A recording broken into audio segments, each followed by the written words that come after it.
For a long time, as an immigrant, I struggled to fit in this country. I grew tired of feeling held back by others' comments and bad advice. At the end of the day, you have to follow your gut. It's about trusting your instincts, learning from your mistakes, and not letting others' opinions hold you back. You know better than anyone else what the best decision is for you. Amen, sister. Here's my story. After graduating as a graphic designer in Mexico, I landed some major jobs with a well-known network and several advertising agencies. I was also freelancing as an actress whenever I could to make ends meet. Mexico is a great place for tourists, but for the people that live there, the low and middle class, it can be tough. They don't pay well, even if you have a degree. From a very young age, I was deeply connected to my creative side. I moved to the US and I struggled to find a steady work as a graphic designer. So while I was facing unemployment, I began seeking more acting gigs and prepared and trained with some of the best teachers in LA, and eventually I became a full-time actress and later a producer. It's been a roller coaster of heartbreaks, challenges, and fun moments, but finding your place and embracing your unique journey is what makes it all meaningful.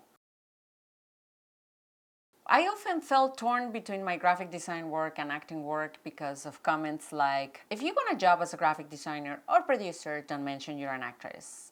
Or, if you're an actress, don't bring up your graphic design work. Wait, what? Why? Because people think being an actress makes you look less serious if you want a job at an ad agency, or that you're not fully committed to acting if you have another career. It's just ridiculous. Being an actress doesn't make me any less of a graphic designer and vice versa. And the idea that actors are clueless people with no other skills, that's equally ignorant. As we know, many successful actors have other professions like Lisa Kudrow, she has a bachelor's in biology. Eva Longoria has a master's in Chicano studies.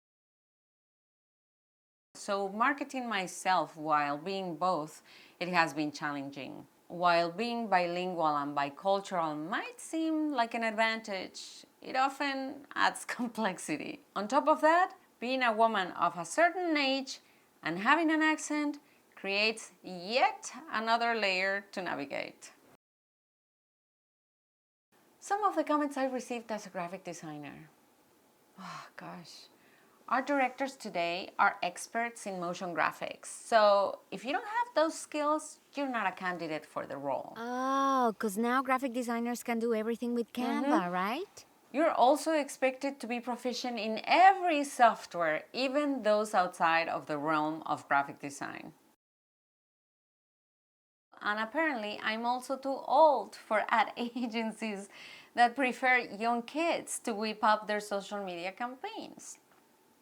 But you know what? Not everyone in their 40s is outdated. I grew up where computers weren't common in schools. And I taught myself the software I needed for the job. Experience and wisdom should count for something. Yeah. Gosh. It felt like my skills were never enough for these big companies, and I couldn't stop looking for a job because I needed to eat. Right. And some of the comments I received as an actress have been, you look too white to be Mexican. What? Who? What? Who said that? An idiot for sure. You shouldn't have an accent in English when you look like this. When you look like what? Exactly my point. I've also heard it's too hard to get an audition with that casting director. You need a bunch of credits. That's why you were trying to get into that casting director's office in the first place. Right? To get more credits. Or the Spanish dubbing department only hires their friends. I was also told to stop being an actress and focus solely on design because actors starve. Just like designers do, especially as you get older. Jeez. Yeah. Can you imagine if Salma Hayek or Penelope Cruz had just accepted no, you can't as a final answer? I'm often told I look either too sophisticated and smart to be funny, too white to be Mexican, or too colorful to play a lawyer. But if you're sexy with an accent... Yep. You get typecast in limited roles. But even landing those roles can be tough because I often don't fit the US market's image of a mother crossing the border.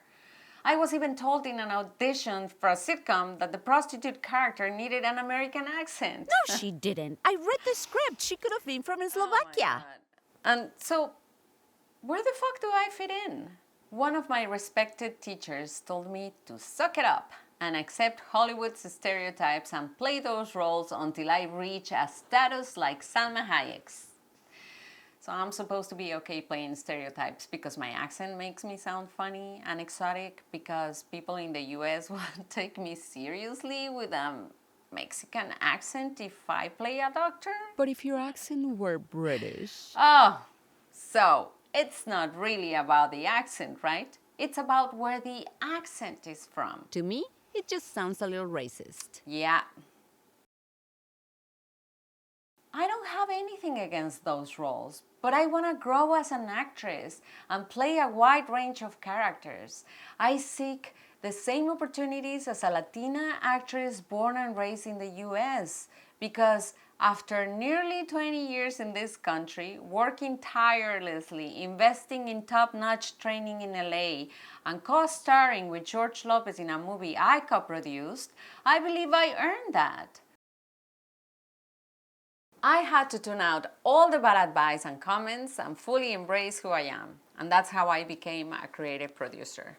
It's tough not to let negativity dim your light, especially when you don't fit into any conventional mold. During times of struggle and frustration, I realized that my unique qualities could actually work to my advantage. Frustration often signals a deep passion for change, and that passion can drive you to achieve great things. Out of necessity, I began producing my own content and combining my skills in projects like How the Gringo Stole Christmas, a film I co-produced with my partner and film director Angel Gracia last year. How the Gringo Stole Christmas. One of the most rewarding aspects has been creating jobs and opportunities for others, even giving influencers a chance to step into acting. Wedding crash. Can't do that, my boy. That's against the rules, my boy. Yeah, you gotta respect You gotta love, respect, homie. respeto, homie. All right, I respect. Thought it would be good with your cafecito. ¿A quién le dan pan que llore?